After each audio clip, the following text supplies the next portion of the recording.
আমার প্রিয় ভাই ও আপুরা, তোমরা কেমন আছো? আশা করি সবাই ভালো আছো, আমিও ভালো আছি। তোমাদের দিন যেন সব সময় সুন্দর কাটে এই কামনা নিয়ে আমার এই ভিডিওটা আজকে আবার শুরু করছি।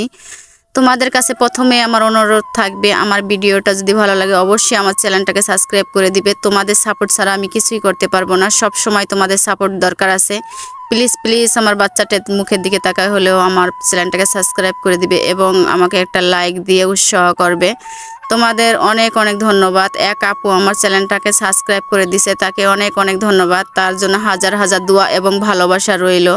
সারা জীবন তার জীবন যেন অনেক অনেক সুখের কাটে। আজকে আমরা ঘুরতে আসলাম হইলো আমাদের বাড়ির পিছনে অনেক সুন্দর একটা জায়গা আছে। আর এই যে যেই নৌকাটায় আমি বসে আছি, এই নৌকাটা হয়েছে মনে করো শুকনার ভিতরে পড়ে গেছে। যখন পানি ছিল তখনকার মনে করো এটা উপরে ছিল, এখন হইলো শুকনার ভিতরে পড়ে গেছে। আর এই জায়গা আমি আমার ছোট্ট সোনামণি নিয়ে ঘুরতে আসছি।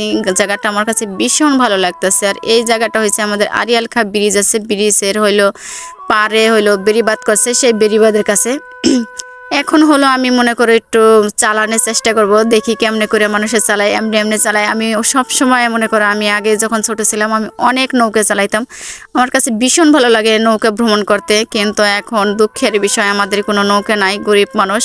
আর আগে তো সব জায়গায় মনে করো বন্যা হইতো, এই জন্য মনে করো আমরা সবাই সব সময় বন্যার ভিতরে এরকম করে ঘুরে ফিরে বেড়াইতে পারতাম। আর বাজার ঘাট যেখানেই বলো সব জায়গায় আমাদের এরকম করে নৌকায় করে যেতে হতো।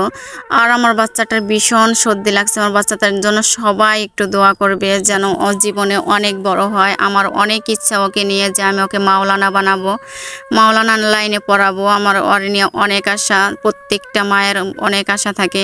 সেই আশাটা আমার বাচ্চার জন্য অনেক অনেক দোয়া করবে যেন আমার বাচ্চাটা মাওলানা হতে পারে।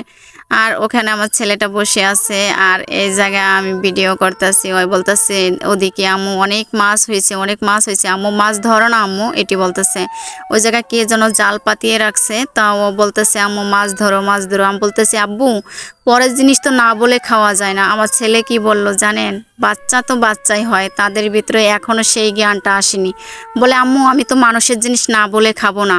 আমি বললাম তাহলে? বলে আমি কি রান্না করে খাবো। এই দেখেন কি পরিমাণে মাছ পড়ছে, যা বলার বাইরে। আমার দেখে তো খুব ভালো লাগতেছে। আর এখানে চতুর্দিকে কাদো আর কাদো, চিরচির করে একটু একটু করে পানি নামতেছে। আর সেই পানির ভিতরে কে যেন জাল পেতে রাখছে, সামনে একটা পিছে একটা।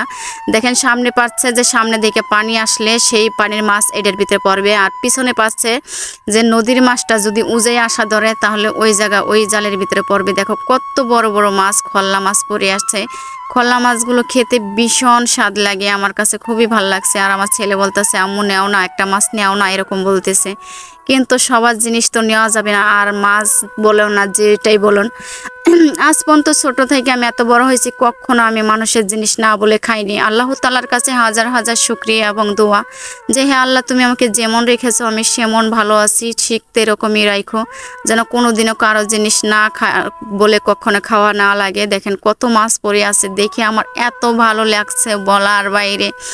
আর এই দেখেন আমরা নদীর ভিতরে যে গেছিলাম, ওদিকে গেছিলাম, প্রচুর কাদা ছিল, এই জন্য জুতা এখানে রেখে গেছি। আর আমার ছেলে বলতেছে আমার জুতে, ওকে আমি কুলে করে নিয়ে আসছি, কারণ এত পরিমাণে কাদা, এক গিরা পরিমাণে কাদা, হয়তো আর আসতে পারবে না এই কাদার ভিতর দিয়ে, এই জন্য ওকে আমি কুলে করে নিয়ে আসলাম। আর এই মাছ ছেড়ে আমার একেবারে যেতে ইচ্ছে করছিল না। দেখো আমার পায়ের কি অবস্থা। এতক্ষণ যারা যারা ভিডিওটা দেখলে তোমাদের অসংখ্য ধন্যবাদ। তোমরা সবাই ভালো থাকো, সুস্থ থাকো, এই কামনা নিয়ে ভিডিওটা এখানে শেষ করছি। আল্লাহ হাফেজ।